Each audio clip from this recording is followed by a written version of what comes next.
Last time we started to talk about the Stanley Parable, this amazing interactive drama invented by David Readon and William Pugh and released in 2011.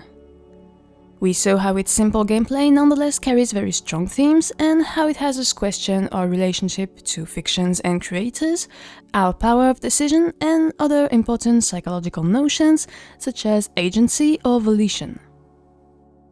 Again, this episode will contain some spoilers, and given that the Stanley Parable is all about story and twists, you should definitely check it out before watching this video if you want to discover it by yourself. But anyway, as we saw in the first part, in the Stanley Parable, the narrator seems to have all the powers. Whatever he says happens, happens. So, in that context, what sort of agency do you have? Can you really act freely and make your own story, or are you condemned to following yet another Puritan path? How many of these seemingly voluntarily acts are actually pre-recorded fate? This question is crucial because, as we've said in this series of videos before, interactivity is at the very heart of the video game medium. It's what sets it apart from movies or books. As the player, you should be able to impact what's going on, and what your avatar is experiencing. So relinquishing all this power would go against the standards of the medium. Now, don't worry, you can indeed exert some influence on the world of the Stanley Parable. Despite your limited set of actions, with only running and pressing some buttons, you are still a willing and independent agent that can choose where to go, which button to press, if any. Because in this world, choosing to not do is as important as choosing to do, and your choices are what create all the real complexity of the Stanley Parable game. To discover all the endings the game offers, you'll need to regularly decide whether to follow the narrator's instructions or to disobey and explore all the possible alternatives. But the brilliant idea Readon and Pugh had is that the story keeps on reacting to your choices, which constantly has you wonder if you're truly using agency or if you simply walked another Puritan path. For example, rushing through the dialogues and running to the next checkpoint will be noticed by the narrator, and he'll tell you explicitly that you're going too fast. Similarly, at the beginning of the adventure, if you take the right door instead of the left one, the narrator will say you're going the wrong way and adapt the narration to get you back on track. In other words, even though you've voluntarily disobeyed the guy's orders and tried to make your own choices, it looks like you're still under his control and that he can shape the story back to its proper form.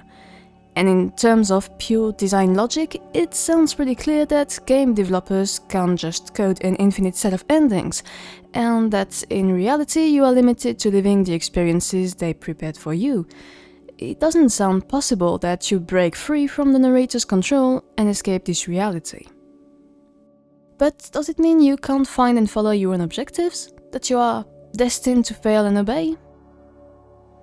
As soon as you go off track and create a new story branch, the narrator will react instantly by telling you you were supposed to do this or that you should stop trying to make every decision by yourself.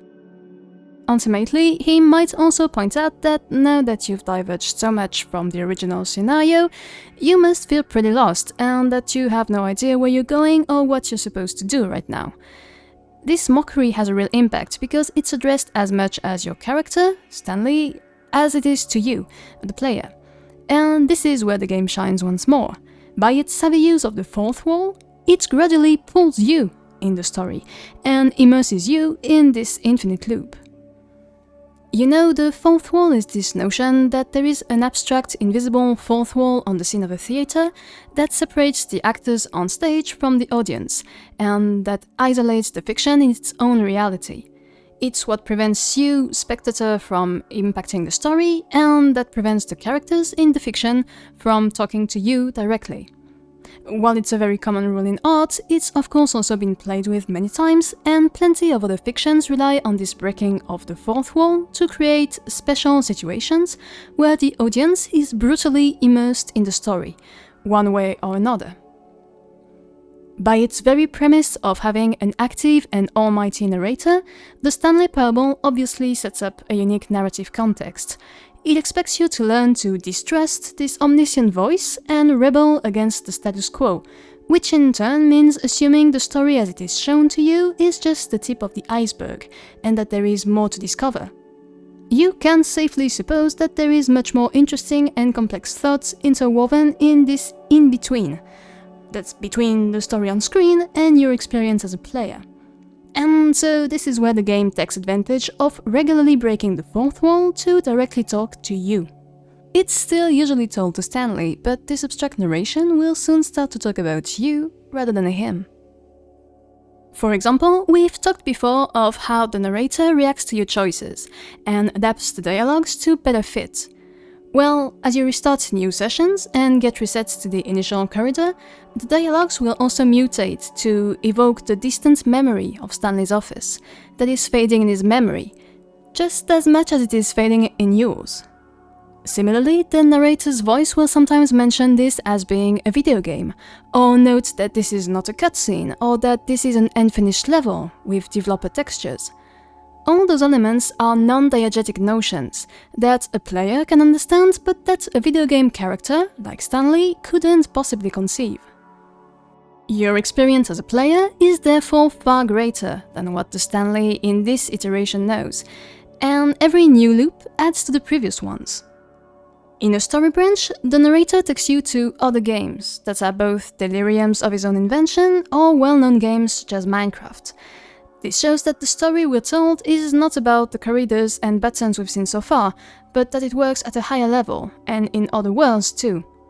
In another loop, the voice makes it as though your character, Stanley, is the one who created this simulation, with all its possible paths and choices, so that he could leave his role of observer and become a real actor in his own life.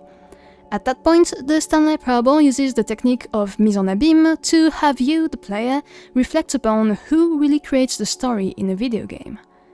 And in yet another iteration, Stanley is described as questioning his own sanity, which forces you to stop and pause.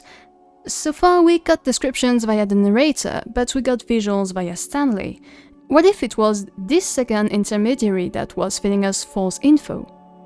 This possible craziness is also justified by a series of clever puns at common video game tropes. Doors closing automatically, the fact that you can't see your feet, familiar repeating rooms, an impossible voice in your head narrating all your actions, etc. Once again, it's about colliding Stanley's reality with your own and blurring the line between what is in and outside the story.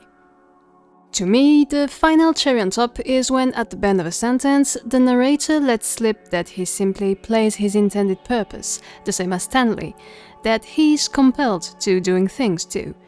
Or when you later get a second narrator commenting on the actions of the first one and a completely fourth-wall breaky room with credits, Steam greenlight, facts about the game's team and other dev assets exhibited in a museum. Or even when the narrator realizes that you are not Stanley but a real player behind the screen, and that he starts speaking to you directly as you break down the narrative logic. So, what if the Stanley Parable and its never-ending narration were actually an incredible opportunity to question our capacity of volition and agency? And please tell me in the comments, what if the narrator was right and that this was indeed a pretty nice set to spend eternity in? I really hope you enjoyed this duo of videos. Don't forget to like and share them if you did. And of course, if you have any other idea of games that tell us something without us noticing, go ahead and tell us in the comments. Thanks a lot for watching, and stay tuned for the rest of this series.